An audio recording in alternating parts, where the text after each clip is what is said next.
Good morning, everyone. This is Tracilyn. I am also known as VCAT. I don't know at what section this movie or this video is in this movie. This video is in. I'm not even sure what time it is. Let's look. It's 9:04 a.m. And don't ask me what date it is or what day it is. I do not have recollection of that. I don't keep track. I think it's Monday. And I think, to be honest with you, the month is January. Last night, I was here at the exact same spot, and I was making video on a few more things that I really want to touch base with. That has to do with my life journey and my experience. Maybe not so much since as a child growing up, but being right here in, living here in Dayton, Ohio, and since 2012 when I started to busk and do street performances, after ending up in Las Vegas. How did I end up in Las Vegas? Some people would call it witchcraft. I was a huge fan of Joel Osteen, and I applied his teachings into my life, and I put a vision literally of myself in front of me. I focused on it, I dreamed about it, and then I started having real life dreams about it. Meaning I dreamed about it, I would let like little movies in my head focus on what life could be like for me. And I have a whole lot of things that I would love to share with a viewer on means to be able to kind of guide somebody or other people into doing life healthier. I call it healthier. We can have unhealthy lives and we can have healthy lives. And I don't mean just by like foods and drinks that we have, but the relationships that we develop, the occupation, if you would, in a worldly sense, just the overall life, your daily circumstances, the home you live in, the neighborhood you live in, the city, the state, all that stuff. It's a real shame that people in our school system do not teach us these things. They may scratch the surface a little bit, at least from, was born in 72.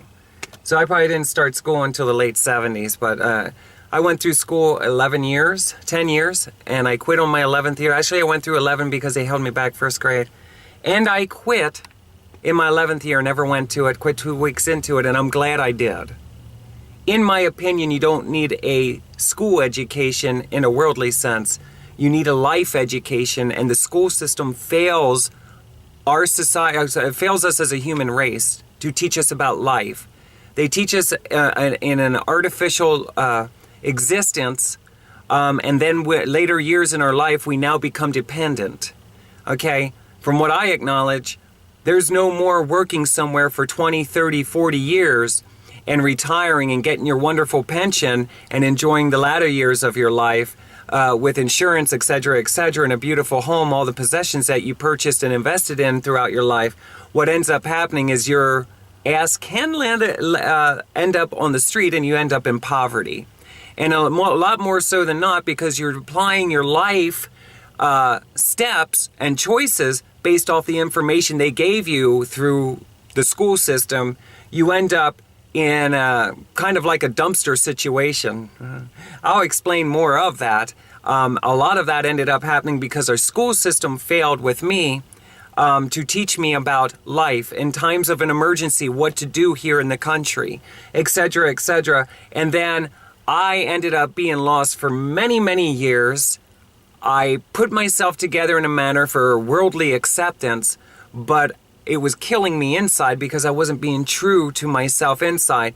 And also because of the stress of not being able to put a balance that a portion of the day you got to be a worldly self, and then the remainder of the day it's all yours, you can do whatever you want. Our system has put so much stress into the human race and made it unpractical to be able to actually live any kind of life whatsoever for a majority of people, a real life. Not just waking up and you're fortunate because you can breathe. It's very frustrating once you realize the details. And then after that, probably in my 20s and stuff, because I tampered around with the Holy Bible, I got into it within my 30s. I explained in my life story how I did that. I ended up going to LCBC. They did not. They did have support groups, but they did not educate us the importance of interpretation, that the book, the Holy Bible, is, it's not just a book of truth, It's a book that helps you get into your own personal truth, which causes a lot of confusion to people once they start surrendering to honesty and they realize, I may or may not be gay, I may or may not be a lesbian, I may or may not, identify as male or female. Those are serious issues, not to mention all the other things that it has to do with the kind of people that you would hang with or the places that you would live. It helps you to guide into your heart, into your mind's heart, the center core of your heart. It helps for you to be surrendered to your own honesty of the kind of life that you would love to live and what you would do if to make life count for you. What counts to you? What matters to you? Okay, what mattered to Moses probably the most was what? That he lead the people out of what? Across the Red Sea. Safely. Okay? There's so many testimonies in the Bible, and some people say we kind of reenact them, but I don't believe we necessarily reenact them. I think that it's dangerous, and some of us can, I don't know, the power of the mind, the book, may get us to reenact it, but the truth of the matter is, if we're aware, we realize we don't want to be Moses and we don't want to be these other people. We want to be similar in the fact that we want a purpose in our life. And something that really means something to us. So when we wake up every day, we're working on that purpose, whatever it is. Whether it's to have a beautiful family, whether it's to help a community of people, transsexual females or transsexuals, LGBT community issues, if it's African American issues, if it's obesity issues, if it's healthy lifestyle issues. Where's your heart at? What do you really want to do with your life? Some people just want to be serious entertainers.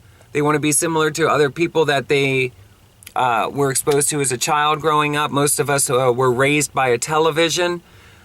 And with that being said, being raised by a television, know this, that you would be surprised to find out that most people behind those television programs understand the power of falling into agreement, and that the human race is pretty much a copycat.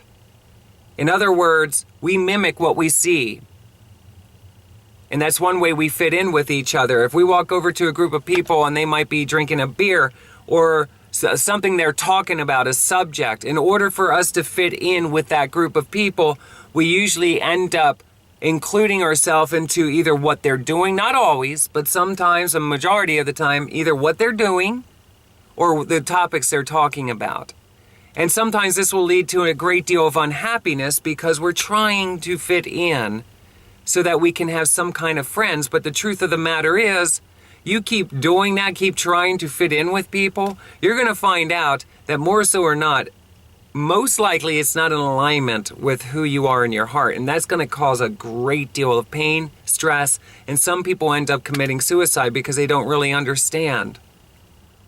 You know, it starts with yourself, and then you got to start making choices for the kinds of relationships that you would like to have around you.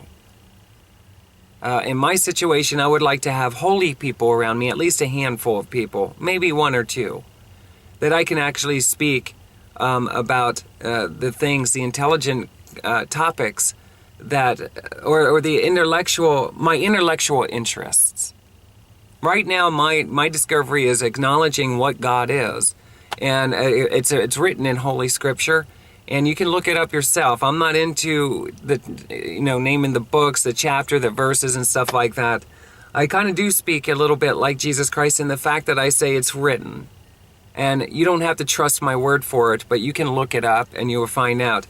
And the truth of the matter is God is word and word is God, and when people or atheists, they don't believe in God, or they're the complete opposite of God, meaning the Antichrist or something. They relate more to the Antichrist spirit. The truth of the matter is, if you really understood just that one verse, that God is word and word is God, you would understand that since we go to the school system and we watch television, we listen to the radio, that every word carefully orchestrated will control the masses of humanity for an agenda. And therefore, we can really lose ourselves as what we know is a human race. America has a lot to offer. It's a beautiful country.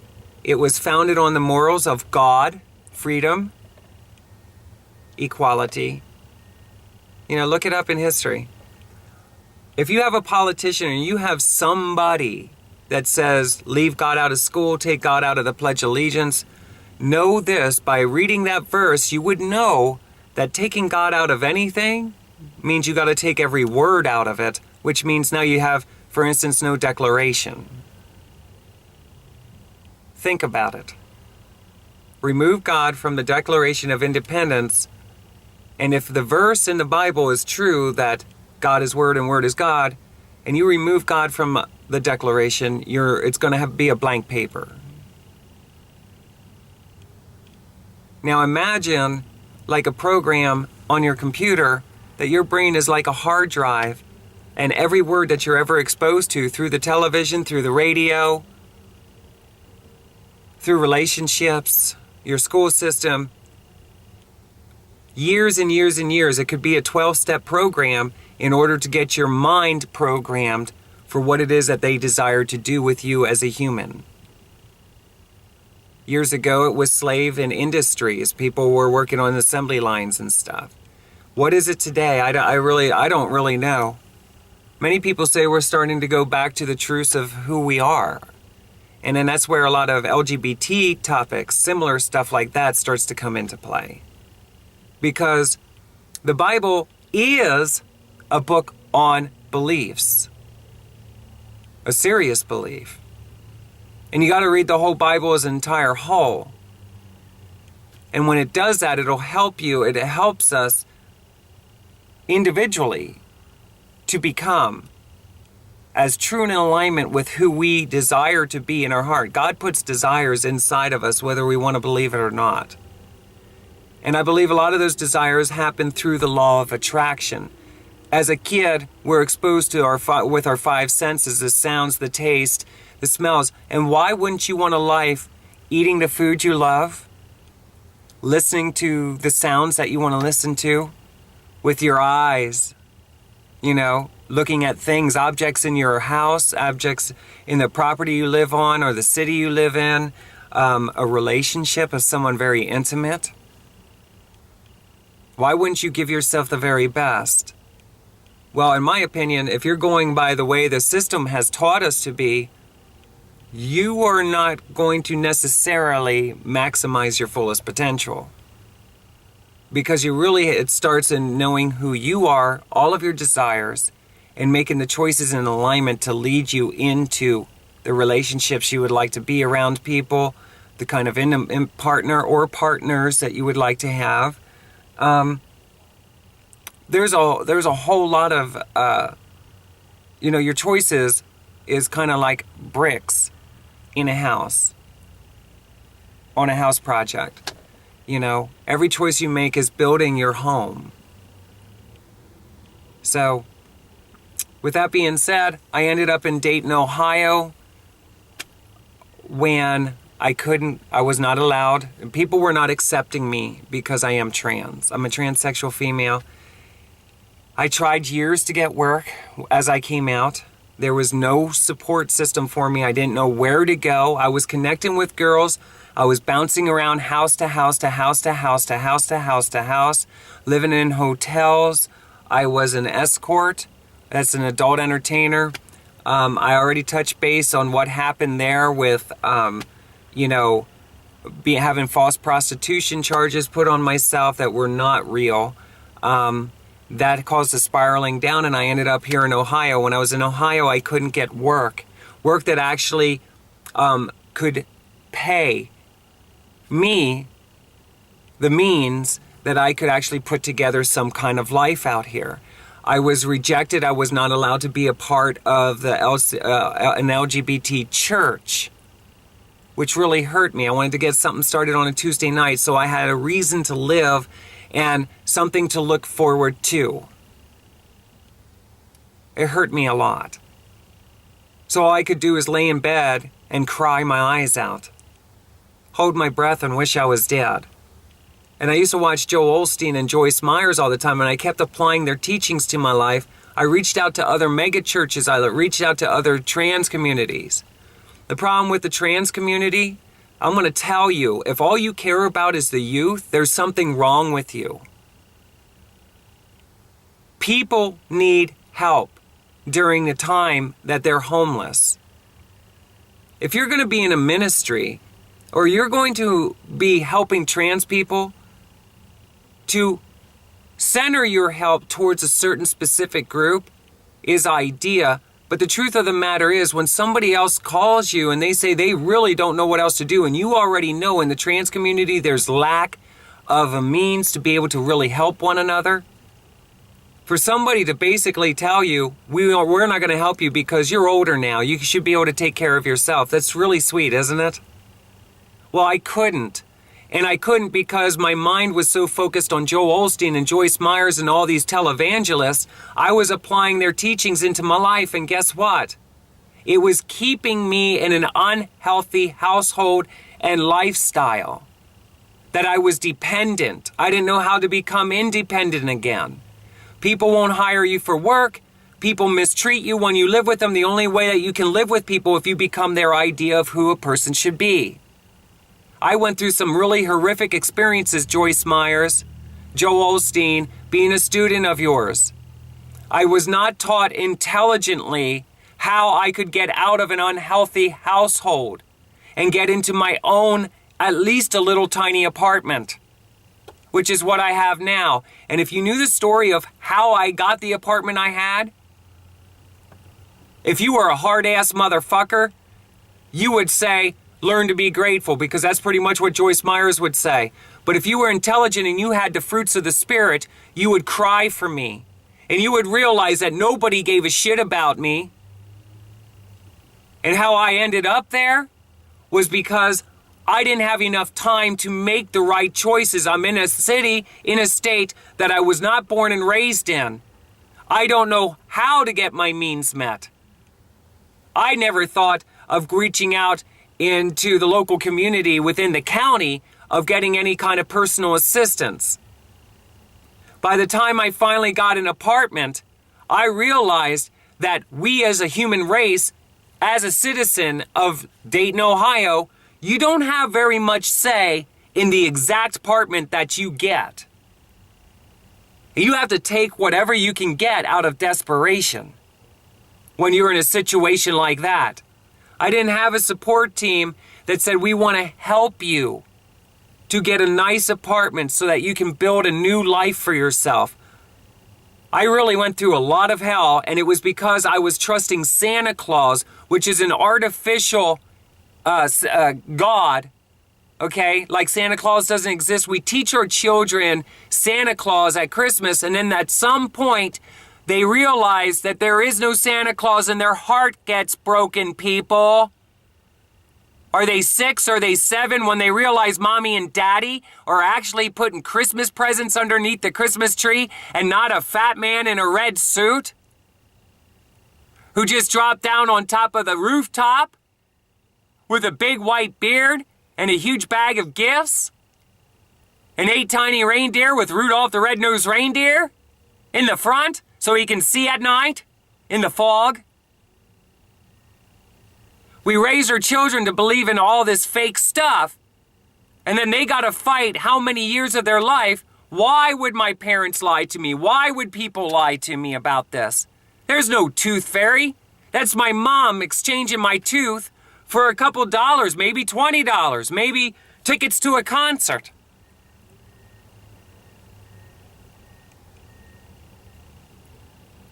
I don't know about you, but I've been really disgusted that I would have loved to be told more truths as a kid growing up so I could have really maximized my fullest potential in my life journey. I don't like Santa Claus stories too much. I like the spirit of Christmas. I believe the reason that there's more atheists and more people who disagree with whether or not God is real is because they don't acknowledge that Word is God and God is Word, and what they don't believe, or what they became an atheist to, is falling into agreement with somebody else's teachings. somebody teach like Joel Osteen or Joyce Myers, you fell into agreement with it, you applied your teachings, they applied you applied their teachings into your life, and you didn't get any results for years. You got more heartache, pain, and misery.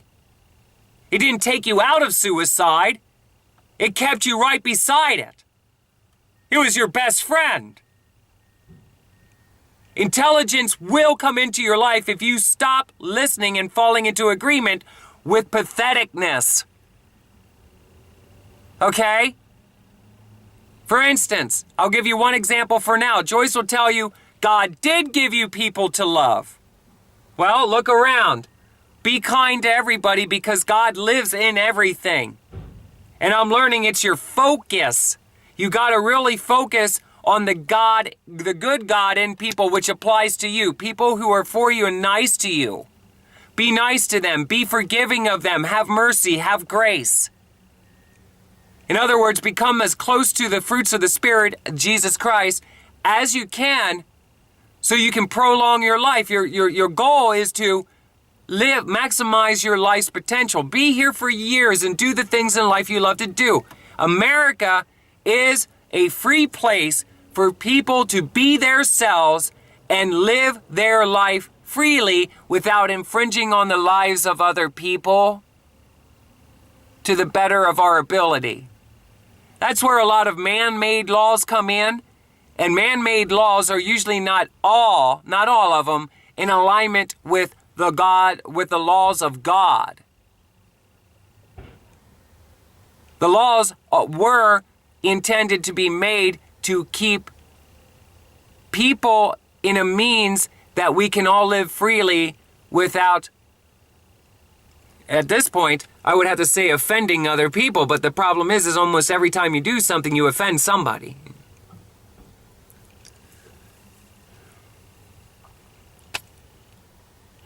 I didn't want to be an adult entertainer, but I will tell you this in one example of the law. Prostitution is God talking about going against your own heart. Don't make a choice against your own heart. In other words, if you make a choice to do something in order to receive something from somebody and it's not against your own morals, you're prostituting against yourself. You're a prostitute in the eyes of God. God's not looking down on you and God forgives you, but let's just face it. If you keep doing that, you're prostituting. We're all prostitutes at some point in life. Let's be honest. If you're looking at it that way. Now, when you decide to meet with somebody else, no matter how you look at it, and you agree to do something for something, there's no prostitution being done. There's no forcement. Nobody's forcing you to do it, and you're going with your heart. You're saying, yes, I will absolutely do it. It's within my morals. Okay? Making that prostitution law entitles people into situations where people look down on adult entertainers, and now if a cop walks in there with other cops and says, you were prostituting, we're going to give you a ticket, that prostitute has to take that ticket and any sentence that is given to them, because who do you think the law is going to believe? The officer who says that you were prostituting, even though you might have just been sitting there? Do you think they're going to believe the prostitute, or do you think they're going to believe what they call the prostitute? Or do you think they're going to believe the officer?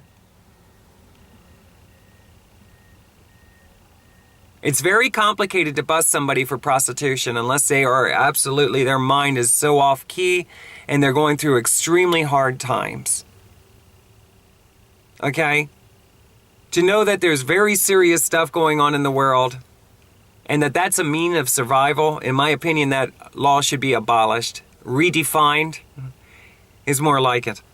At least more redefined as to what it is, but then they could go around and they could write citations to all of us. Because we're making choices against our heart sometimes every day we wake up and go to work. Because it's not the job we want. Or it's not the part of the social circle we want to be a part of. Or it's not the city or the state we want to live in. Okay? It cuts off the life cycle. If I'm agreeing to sleep with somebody because of something, because I received something. I mean, it might be a car, it might be a house, who knows?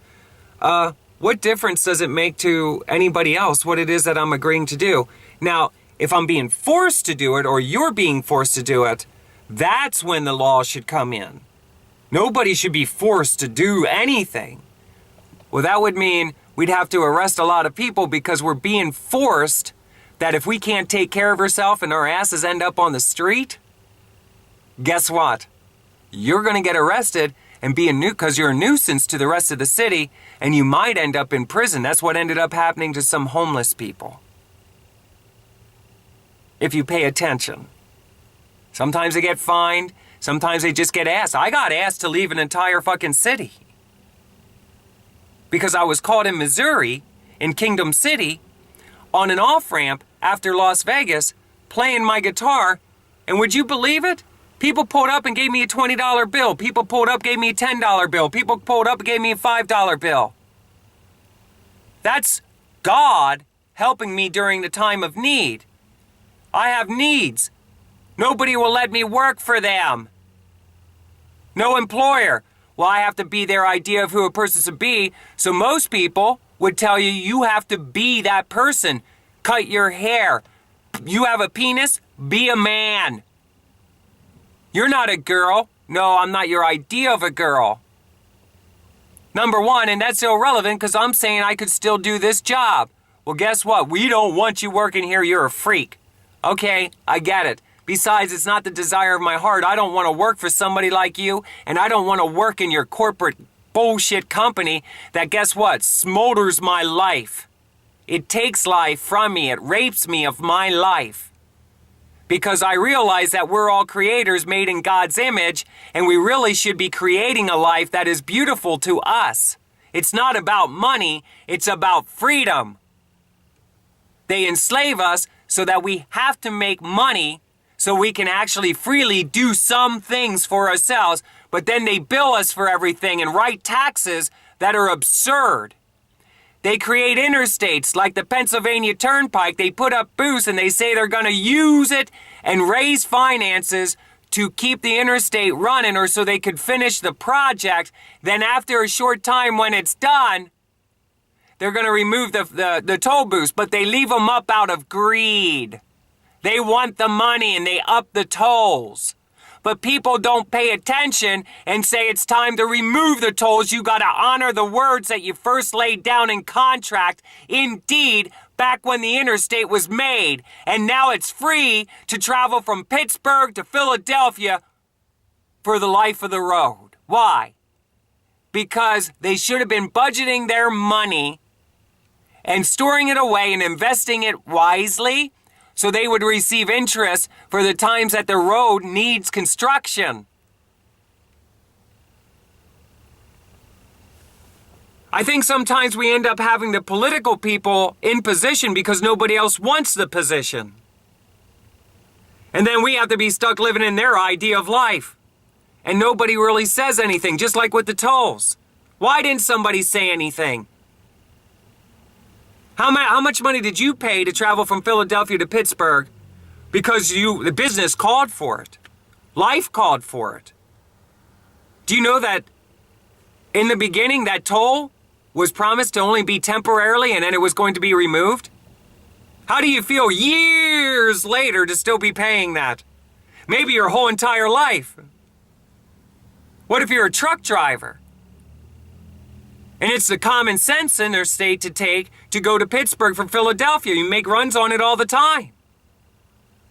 You got to pay those tolls. Ask a truck driver how much it costs per axle to ride on the Pennsylvania Turnpike every day to and fro. Ask him what he thinks when he realizes that that toll was really meant to be temporary in the construction of the interstate. Now, is that hearsay, do you think? Do you think my words are true? Do you think I'm lying about that? Well, I used to drive truck, okay? And truck drivers talk. They don't have nothing else to do but drive and talk. I'm surprised they didn't outlaw CB radios. Well, FCC stepped in and made sure that you can only talk, what? If you have so much frequency on your CB radio, guess what? You can actually get fined for that. They don't want you to have a very powerful means. of being able to communicate with other people. Only within a certain mile radius, that's it. You'd be surprised how the oppression comes down on the human race when you're really in tune with things. Now, I went through a lot of stuff and I ended up here in Dayton, Ohio, busking. And I gotta be honest, I really loved it, and that's when I learned that there are lots of laws against it. Not necessarily where I was. I didn't have any problems with it. Except for in Missouri, where cops actually followed me into a McDonald's when I was with a homeless person who taught me how to survive during the time of need. We put up a cardboard sign. They actually told me that I could hold up a cardboard sign, but I was not allowed to play guitar at the spot I was. That broke my heart because I don't like to just have people give me things. I like to actually give in the process of it. When my mom gives me a hug, I like to hug her back, okay? In NSAI, it's a songwriters group, Nashville Songwriters Association International. They have a saying about paying it forward. Well, that's really nice to pay it forward if that's what you desire to do. But in my opinion, I say pay it back. And paying it back in a psychological sense could mean directly giving back to the person who gave to you, or it could be giving it back to a heart connection that you realize, once you realize God's connected through the human race like a network system, you might give it, God might give you something here through a person, but when you get down the road a little bit, you'll realize for some reason that's a continuation of a conversation, and that's the person you're supposed to give it to. In other words, it's like God's incognito. God's in disguise, and you never know where, it's everywhere you look. You can have a conversation with God all day through the human race. It's amazing. I realized that when I was working at Walmart years ago before I snapped. And I snapped because I cannot work in an average American work atmosphere. I can't do it. My mind cannot tolerate it. My mind's too weak to be able to withstand all the oppressive state of working for somebody like that.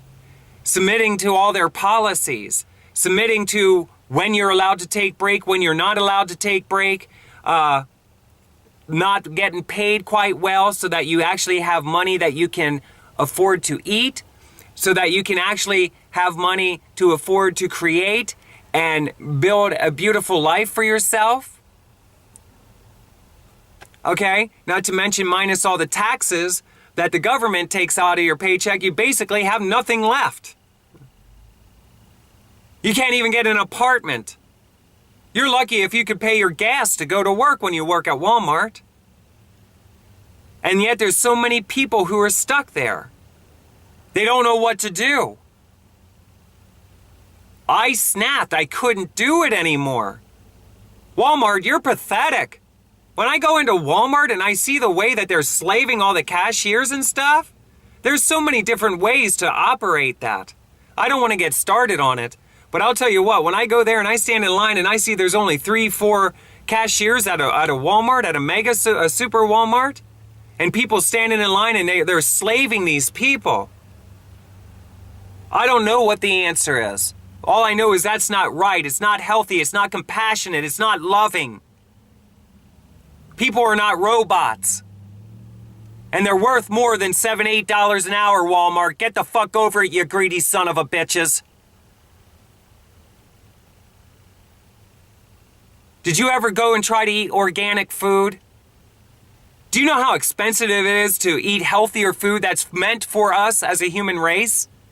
The shit we do eat, that's part of what's killing us. They make that affordable, don't they? Well, it's time to change it. People got to start being a voice and standing up. You can't let corporations ram us into the ground and destroy us. Why is everything made in China and not made in America, Donald Trump? Are we making progress to remove that? Until the American people can start taking very good care of themselves, we don't accept outside what? Sales of merchandise. We can do our own. We're creators. We were meant to create our own life. It's nice to help other people, but maybe China should just serve itself and we should serve ourselves. Because I'm learning in life, Joyce Myers, that we shouldn't be a server of people, because when we're a server of people, we have to become those people to best serve them. In order to really get through this life and really maximize our fullest potential, we have to serve our own heart's desires, Joyce Myers. Do you get that? Dave Ashcraft, LCBC, Lancaster County Bible Church, do you get it? We're here to serve our heart's desires. But before we do that, Dave Ashcraft, would you mind teaching me what my heart's desires are? Would you mind teaching the congregation what their heart's desires are? Joe Osteen, do you have the courage to share with me how to find my heart's desires and best serve myself? Because when I do that, I'm best serving the entire planet. Is that or is that not right? Is it just my perspective?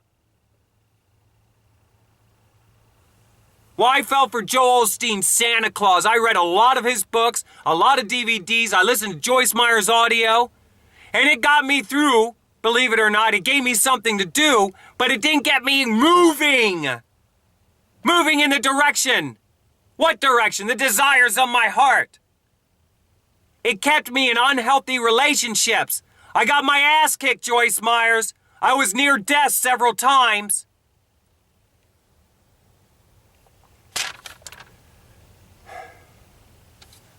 This asshole, Stephen C. Johnson from Derby, New York, when I was there, he asked me what it was that I watch. I'm thinking commercial television like That 70s Show. I like to watch reruns. Old television shows like Three's Company, Dukes of Hazzard, The Mary Tyler Moore Show, Dick Van Dyke. You know, all the other shows that we were as children, we grew up with. Well, that's where my mindset was. The days of old. I started listening and watching today's programming because a lot of it seems to be kind of things I'm not interested in. More dramatic and stuff. More action than what I desire. I'm not an action movie person, for instance. I like sensitive, family-oriented comedy. I like things like Sesame Street with Elmo. I like things like Blue's Clue. I like things like Mr. Rogers. You know, I like family-oriented, what I perceive as family-oriented and maybe older-fashioned. The guy who used to paint, the artist, remember him? We all liked him.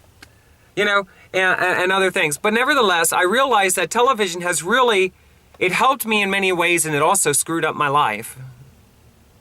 I was lost in it. I fell into agreement with everything, and I lost myself. Well, in the music business, in order to maximize your fullest success, you got to be like people like I see somebody. This is how I see somebody like John Bon Jovi, for instance, as being a perfect example. It's somebody who transforms with the times. And he may have vision on sight of trends that are starting to become. And therefore, he becomes them in advance. Okay? Let me tell you something. That's just an opinion of mine. I'm not saying it's true. You could observe his life and his career, and you'd find out yourself. There's other people like AC/DC. I'm going to use them as an example. What? AC/DC, I seen in 2010, and they sounded and they looked very much like they did ever since I first saw them on MTV, meaning they never changed. It was more like they were being true to their heart, and the other person was just being true to the business aspect of blending in with the wherever this year is at, wherever next year is at, they become that, and they just kind of blend in.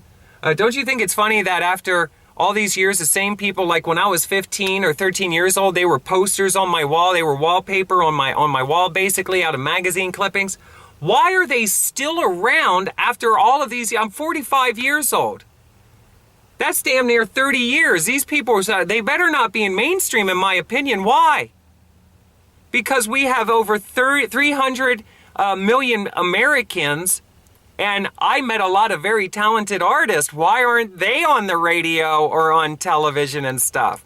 Why aren't they in mainstream? Well, there's reasons, and I'm telling you that I figured it out. I realized it. In my opinion, this Stephen C. Johnson guy has technology that we are unaware of. Is it through computer technology type stuff, or is it in the human race that we can actually connect with each other in a mind? Some people would call it witches, spells, or some kind of satanic thing. People mess with me when I was an escort. I was targeted by people that I know darn well were into psychology. They try to put you in a trance and they lead you into some form of sex slavery, whether it's mild or if it's tremendous. They might even lead you out of the country to some really gruesome stuff and then end up torturing you and slaughtering you. Okay? These are people that stick together, and they do lead a lot of people like that.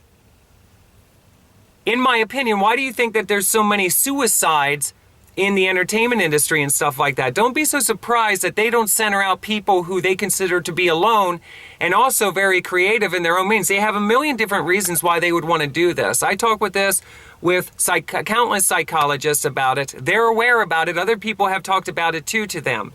Now here's the thing. Check this out. This guy that I met in Derby, New York, I realized that he was sending messengers to me when I was on the streets busking. I did not like that at all. I really snapped.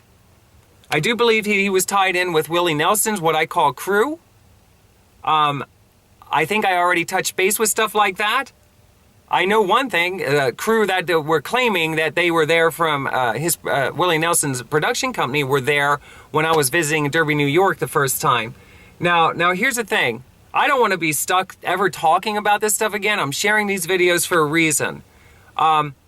We look up to people sometimes who end up might be the most corrupted people that we could ever imagine. They could be our worst nightmare.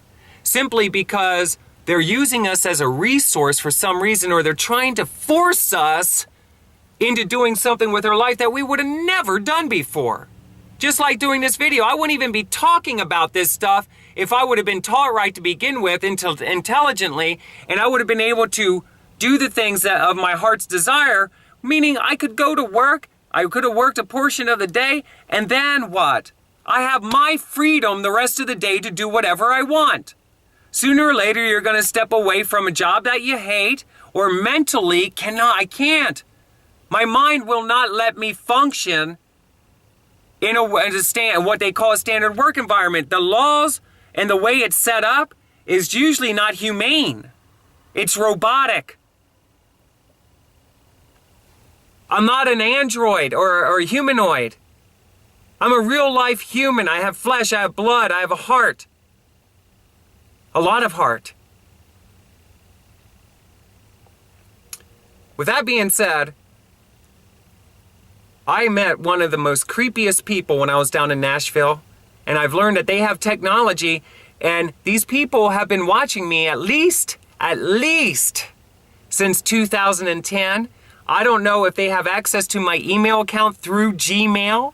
I don't know if they have, I have learned that they have access to my YouTube. Now, is YouTube in on it? I don't know. I do know that they have access to my Facebook account. Does that mean Facebook's in it? I don't know. But I know they control all my videos and stuff, whether or not other people or what proximity or what region my stuff is in. Because when I first started with my webcam, I ended up having over like 27 to 33,000 subscribers with just my webcam and me singing my songs off key and sharing my life story. I had another channel with that, and I had probably, I don't know if it was over 1,000 or if it was only over 100. It was a lot less, but nevertheless I did. And they kept tormenting me mentally to take down my stuff. I took down my stuff, and next thing you know, I realized they're trying to shut me down completely. In other words, they were trying to get me out in Las Vegas. They don't want me sharing my life. They don't want me telling other people where I'm going, what I'm doing. They want me to disconnect from the internet and from society and from all relationships. And I believe it's because they were trying to lead me to kill me. Or do something really sickly pathetic with me. I'm not a little kid who's wandering around and just going to disconnect from everything and submit to something foolish like that. They look for people that they perceive as being crazy. I have something to offer, which is the life that was inside of me, Joel Osteen, that I sat there and I laid there listening to your teachings, and then I used to focus on my wall and I used to dream visions in my head. Well, I ended up having a dream twice with a God asking me why I'm not going out to Las Vegas. It showed me a picture of Las Vegas and said, why aren't you going to the place I'm asking you to go? Don't you trust me? Don't you have faith? I not had that once. I had the identical dream twice, like it was a movie playing in my head. I went out there and I learned really quick that people were doing things like possibly putting a bug in my guitar so they could listen to me.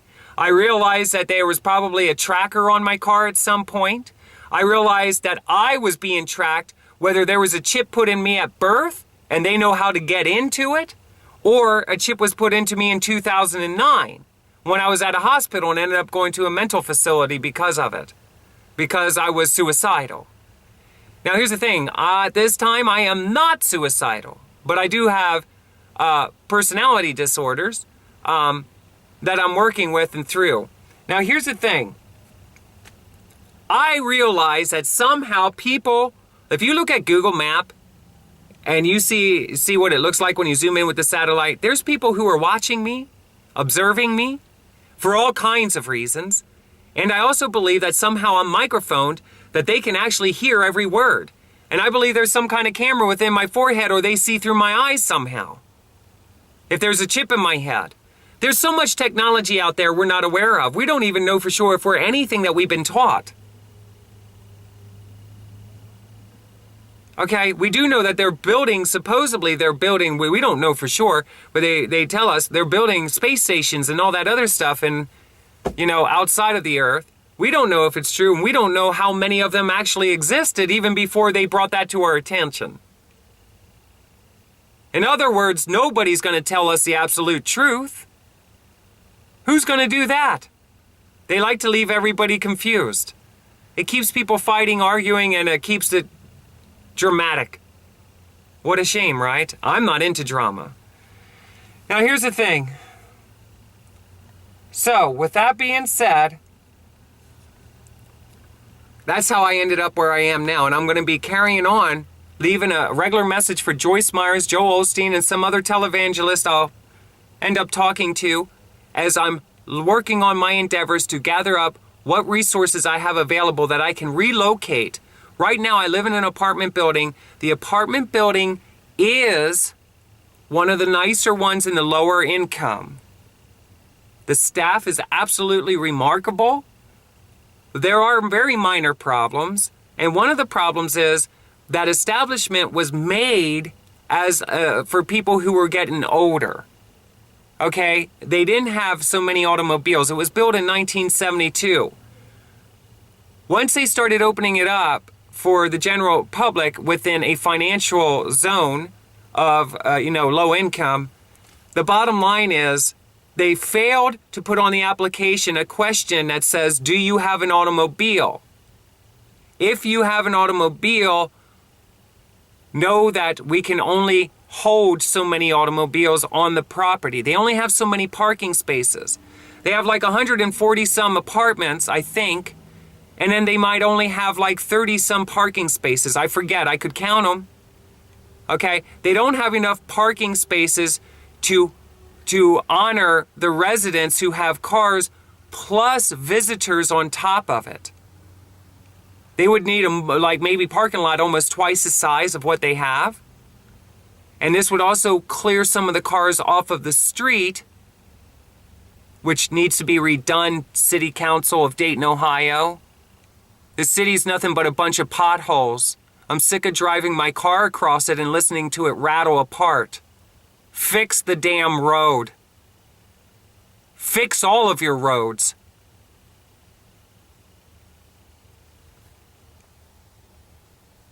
I'm living in this apartment building. It's not that I'm ungrateful. I'm very grateful.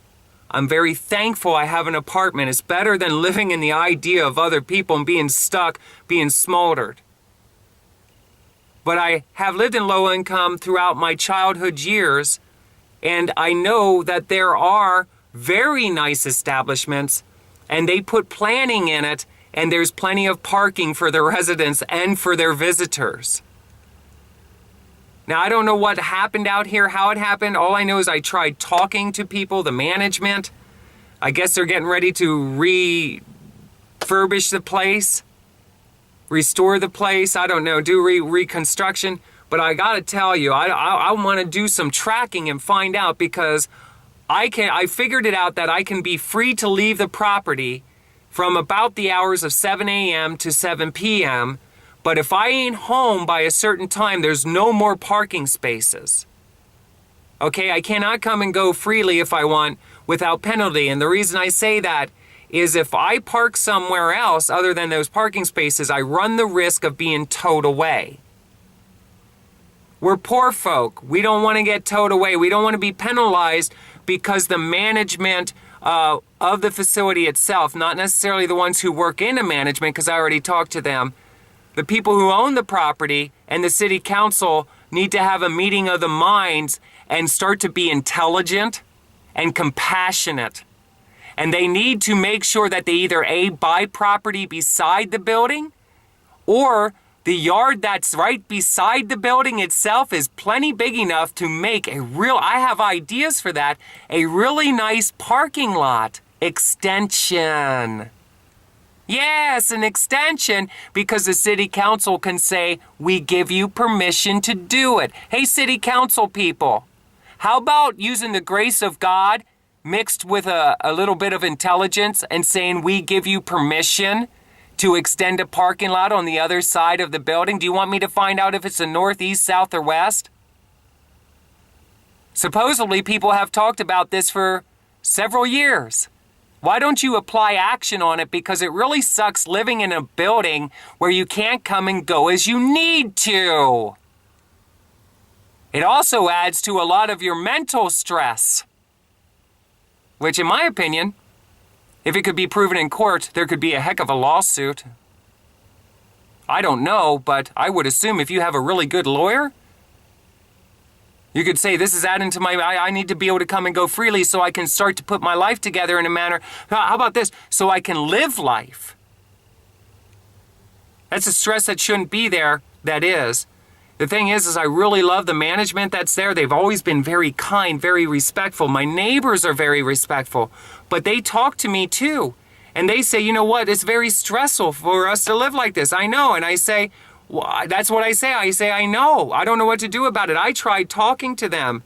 I don't know if they're going to work on it or not. They bring up that the apartment building was built in 1972. Okay, but what have they done in the last 45 years to bring it up to snuff? I don't know. It's not the actual management team that's in the building. It's the actual people who run and own the actual building and the property, or they lease it or whatever they do. I don't know. I don't know yet. But nevertheless,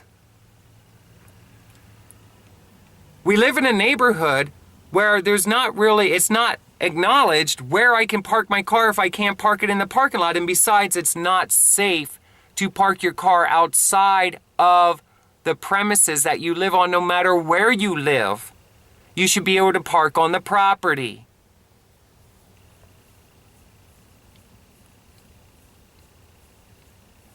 Come on. Yes, you should.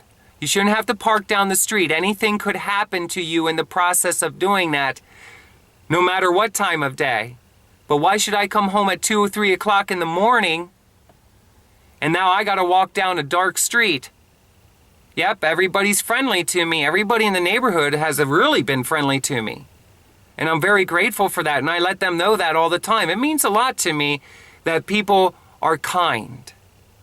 And I think a lot of that is because I try to be kind to other people just because it's a natural thing.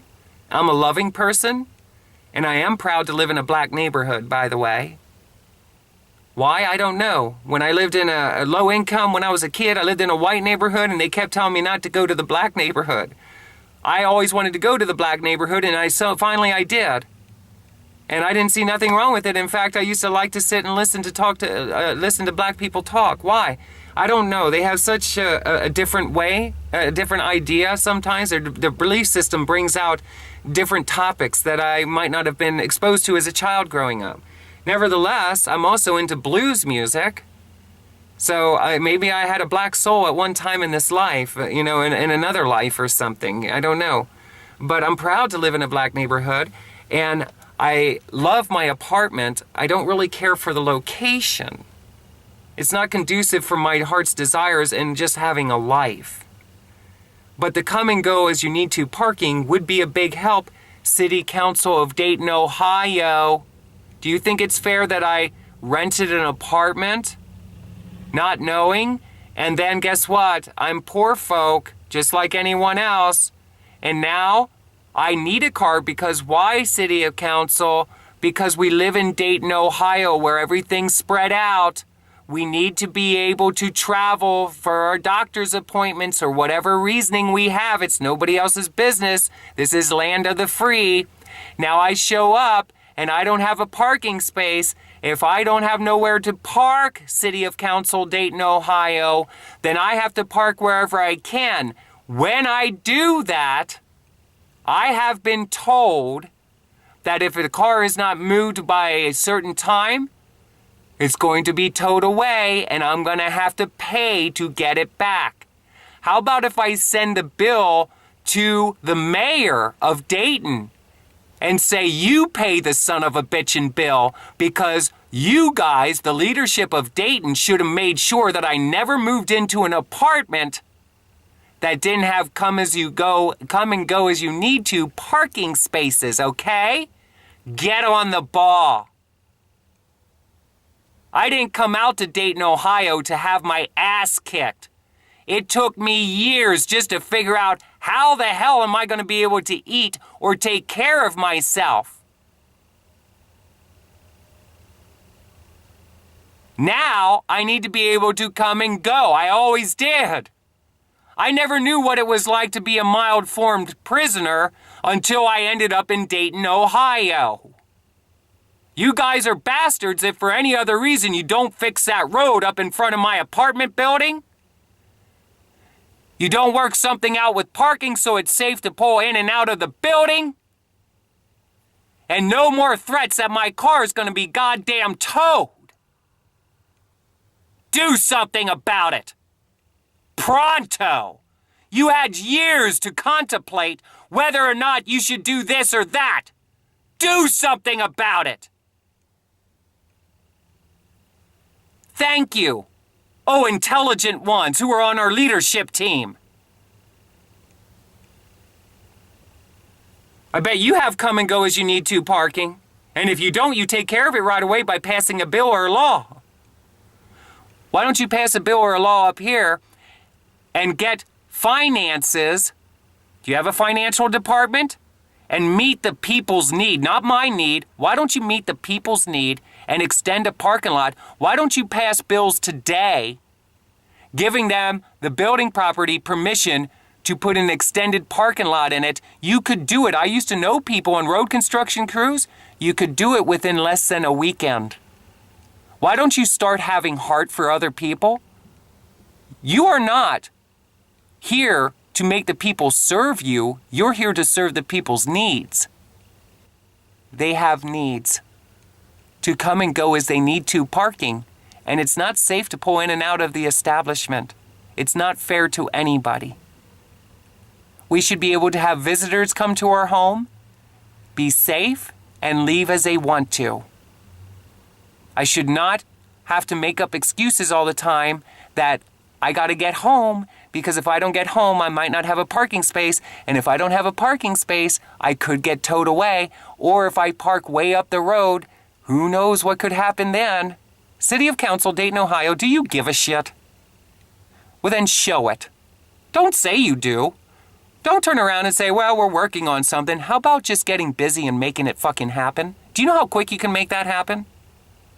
to get a contractor out there and say, this is where we want a parking lot, make it happen pronto? You could have that all taken care of in less than a week. You could put the parking lot there within a weekend, let the blacktop dry for a while. And there you go, paint some lines on it, now we have parking spaces.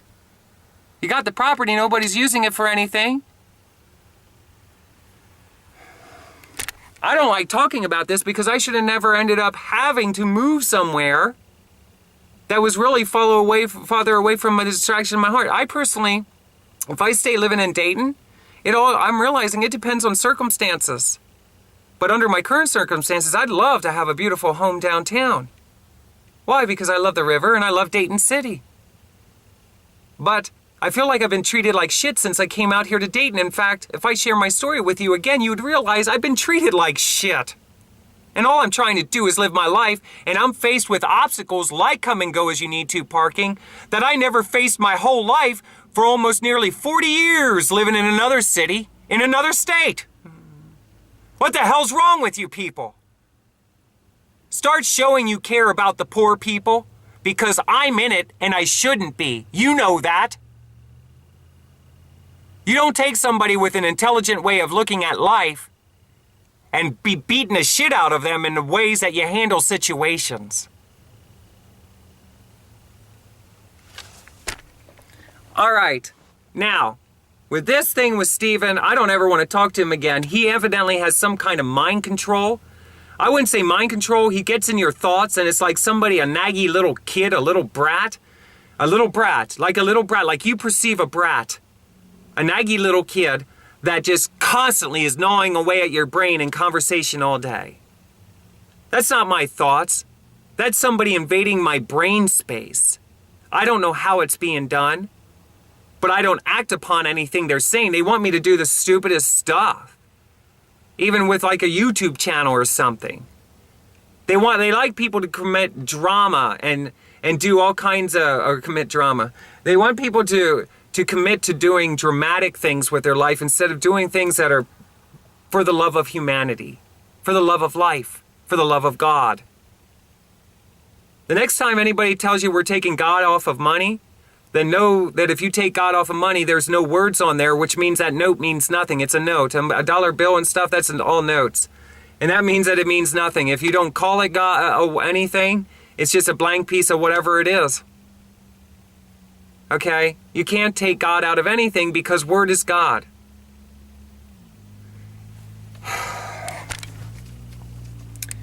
Now, we're going to finish this up by mentioning that Elvis Presley Jr. guy that I ended up meeting with up at Ruby Tuesdays. I have pictures of him on my Facebook page.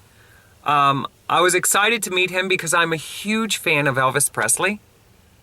I often wish that I was born in the 50s, a genetic girl, and I would have been able to meet Elvis Presley and rip his clothing off. Maybe making Priscilla jealous. Letting her know I'm going to take her husband from her. You know, through the 50s. I often wondered whether or not Elvis Presley really died. What do you think? Do you think if we raised up the coffin at Graceland and to do an autopsy of something, just to pop it open and see, is the king actually alive? Is he in that coffin? Is his body and remains in that coffin? Or did they just fake it? You think they faked his death? Maybe we'll find out in the near future whether or not that's true or not. Can you imagine the lawsuit that could be taken against Elvis Presley Enterprise that it wouldn't even exist anymore? They'd go into debt. If somebody could just prove that Elvis Presley did not die that day, Elvis Presley Enterprise would have to go away because it's not based off of truth. Then it would be the whole career, everything was based off of lies. It was a setup for the people. Think of how many people probably killed themselves the day Elvis died and they found out. Do you think they care about that? I don't know if they do or not, but do you think they do? Leave a comment down below. Maybe if you worked at Elvis Enterprise, or you do now, you can leave a comment down below as to whether or not you would have cared. Do you care when you fake deaths of celebrities and stuff? And somebody goes out and kills herself because they did that? Do you think that's funny? I don't think it's funny. At all. Okay, so I got to meet this junior guy. Supposedly he is his one and only son that was given up at adoption. Is this real or is it not real? I don't know, and I don't care.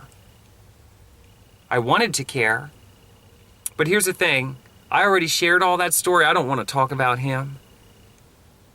We parted ways by a phone call. I was on my bed in my front room at Huber Heights. I remember he came into my life after I sat there at the window and I prayed, God, send to me all the elements that made Elvis Presley what he was.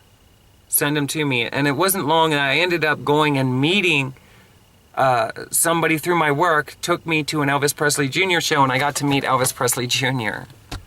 I showed him pictures of my red velvet ice cream, which had a lion's head and Elvis Presley with a leather jacket with his arm around it. And he also had a picture of himself around a statue of a lion. So I don't know if this was made up after they seen my ice cream art or what the deal was. I don't know if it's real or not real. What do you think?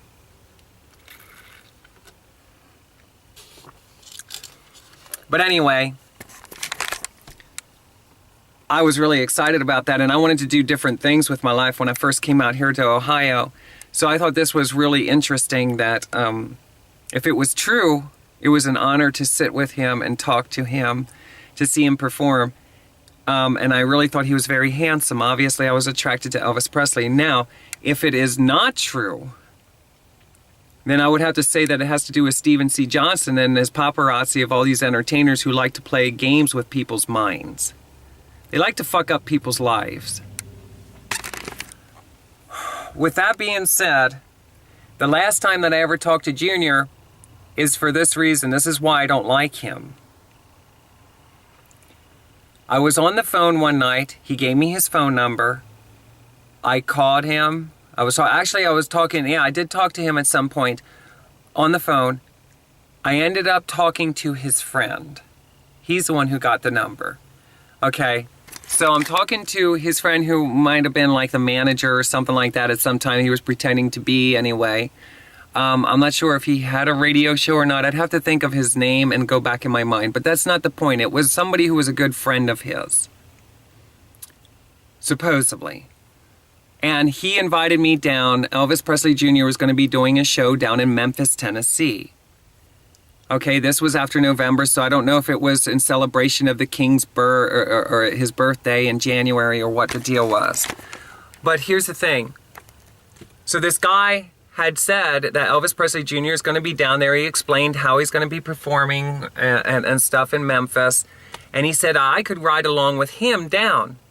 Then he started hinting to me about wearing a dress for the drive down and not wearing any panties and, you know, all this other stuff. And the things that he was talking about were more relative to sex. And I got to be honest, I'm sick of talking. I get disgusted with guys that all they want to do is talk about sex. It's a turn off to me. It's not a turn on. I'm sick of only being looked at as a sex object, even though I love to model, maybe even nude. And I might even like to put on a porn movie or something of myself online. But the thing, if that's what you want to call it, it's an adult film. It's just myself in intimate encounters in a video. How's that? It's more classy, if you will. But here's the thing, than titling it like porn, you know. But here's the thing, and I'm not saying it's bad or good. But here's the thing. I may want to put myself even on the internet like that, but that doesn't mean that that's all I want out of my personal life, relationships. Okay, so everybody's at a different place with this. I like to model. I like to do my music. It's very therapeutic. I'm a very sexual energy, but I'm not a sex person. I don't like to have a lot of sex with different people. I like to have compatible interests with somebody special. When it always gets into sex conversation, it disconnects me from people. I get sick of that because I know where it's going. It's just going to be sex and that's it. And it's not fulfilling to me. Okay? Period. I'd rather have more involved in a relationship than just sex. Now, some of you may feel like this and some of you may be like, I like to be alone and just have sex with whoever, okay? I'm not like that. Okay? I'd rather not have sex again if I'm not going to be with somebody who's going to be compatible with me. So if you ever approach me, just know this. Approach me maturely in conversation and know that I'm an intellectual existence. I love people that really love to talk maturely. I have a sense of humor. Well, anyway, when he started talking about this stuff, I asked him, I said, do you realize, I'm on the phone, and I ended up telling him, but it was in a roundabout way because I was kind of slowly getting it into him. And basically, I left him know that I'm a transsexual female.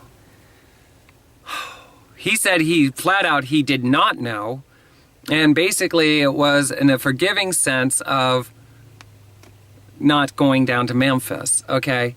This stuff is humiliating because some people who know it, look, I really do pass as a genetic female. I have more female in me, especially today, than I ever did. I believe in transitional life. I'm transitioning from what the world calls was male into a godly-hearted female. That's all it is. I'm becoming a femme energy. I fell in love with God, and God of love, in my opinion, is a very motherly, very femme energy, and that's what I became. Okay? You want to tap into your extreme levels of femme energy, fall in love with Jesus Christ. You start being forgiving, you start being kind, you smile a lot. You won't want to fight people. You don't want to argue about stuff.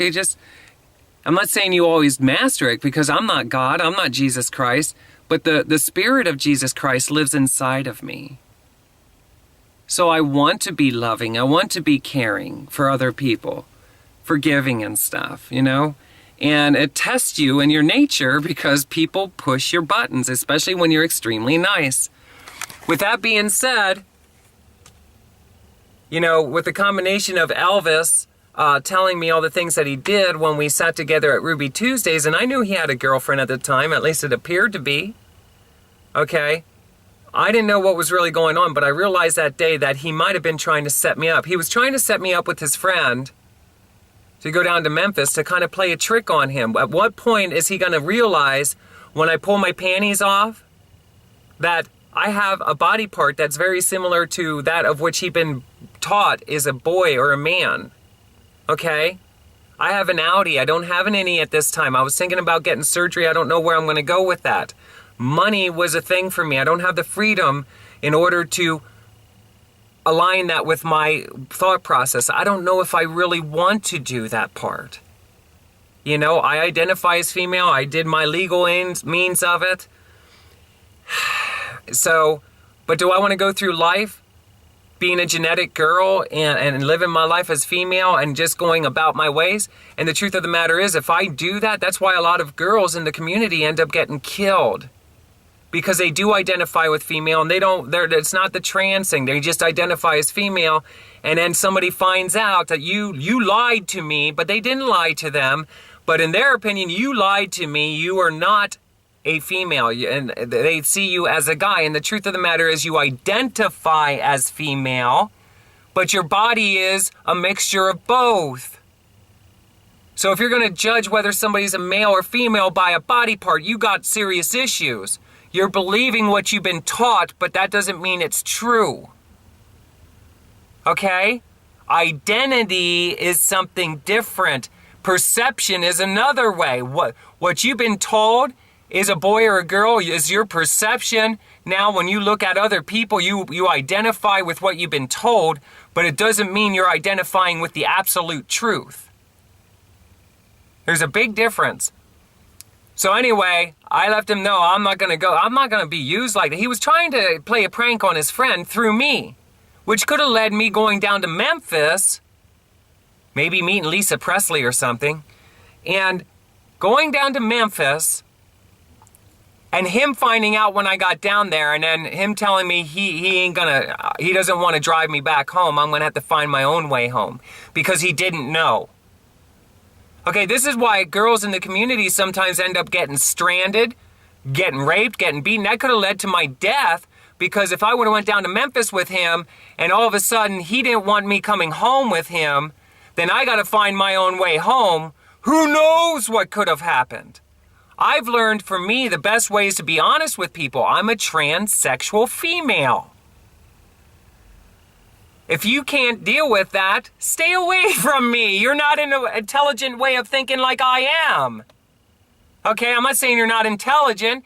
It means you don't think like I think. I'm not meant for everybody. Just because I'm tall and beautiful doesn't mean I want to sleep with everyone I meet. And a lot of people like Stephen C. Johnson and Elvis Jr., they want you to hide your identity. The fact, they want you to be the female, identify as female, not tell anybody the transsexual part. Because that's what leads to all kinds of theatrical, dramatic bullshit, sometimes to death, sometimes to suicide. A lot of these people are dealing with their own gay issues. And if you get into biblical and you read since the beginning of time, the truth of the matter is, the book is all about belief systems. And when you realize that you become who you are, there is no identity other than your name. As far as to male or female, there is neither. We all have a mixture blend of what they call male and female. And don't forget, in biblical times, Eve was created from what? Male.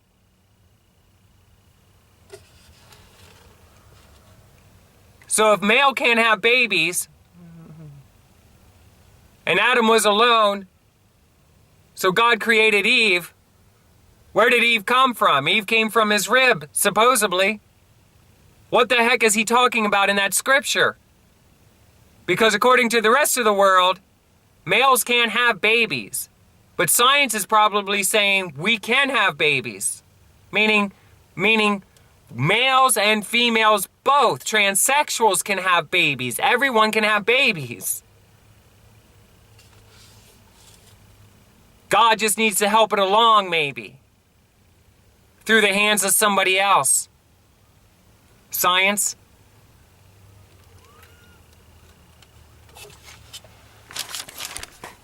Okay. So Elvis Jr., if you hear this, I called you and I asked you about this and you laughed at me as to, why'd you tell him? Why wouldn't I tell him, you fucking creep? Let me tell you something. If it's anything in the world that should really mess up somebody's life, it's when somebody like yourself, who claims to be the son of Elvis Presley, the king of rock and roll, you don't take it upon yourself not to go around. Do you think a person of royalty wants to go around and mock other people's life or put their lives into danger? In my opinion, you may be the king of rock and roll, son, but look at you, putting other people's life in danger. You think it's funny? You wanted to use somebody else to play a prank on your friend? What if I were to tell you I was near death suicidal and that all I needed was a friend? Somebody just to be a friend to me. And instead they turned things around and they made a humiliation, they humiliated me to play a prank on their friend. And who knows what that could have led to? Maybe my demise? Maybe both of ours. Who knows what could have happened? Now, here's the thing. Listen here, king of rock and roll, son. I'm the child of the Most High God of the universe. You see, we have a different personality and attitude about things like that. It's called just be mindful that a person of true royalty doesn't want to go around and mess up everybody's life. And they realize the importance of doing the best they can to love other people where they are. Be kind. And if you don't want to be in that relationship, walk away. but don't add to their pain. Why? Because life is filled with all kinds of pains, emotional hurts. And sometimes when somebody says they're a king of rock and roll's one and only son, and somebody really loves Elvis Presley, and then they do a dirty birdie like that, the next thing you know, what? There could be some people out there who kill themselves. And I do believe that years ago, and even still, a lot of celebrities will play pranks on other people pretending that they're going to marry them someday. Right?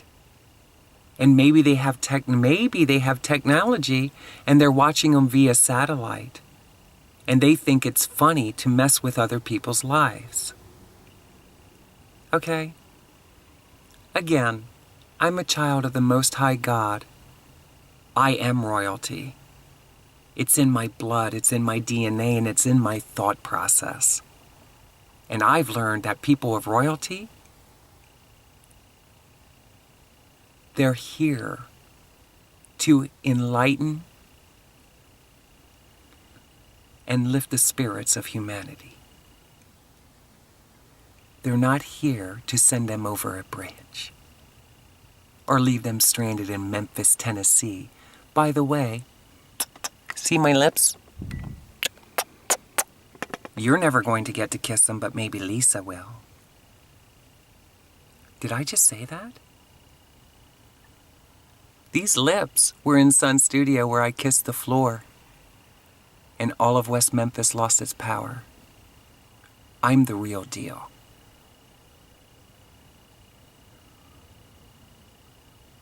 Yep. Elvis Jr., don't ever do that to one of the girls again. If you do, I'm going to see to it that the local county that you live in, they cite you and maybe even put you in prison because you're using your power, that the blessings that you've been given, if it's true. And in my opinion, Elvis Enterprise ought to shut you down. You're not allowed to use the Elvis name anymore, especially if you're not real and it can't be proven. If I were to talk to Elvis Presley Enterprise right now, I'd ask them to completely shut down Elvis Presley Jr. because of what he did to me.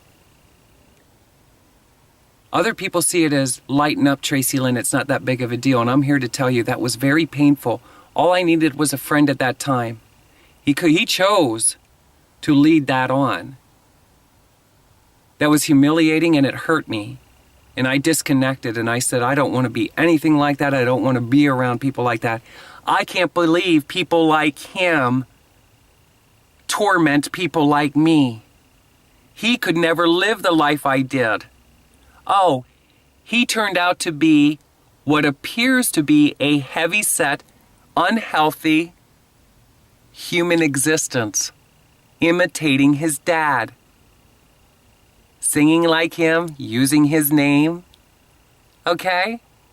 Tracilyn is seeking to be her true inner self and went through a lot of hardships.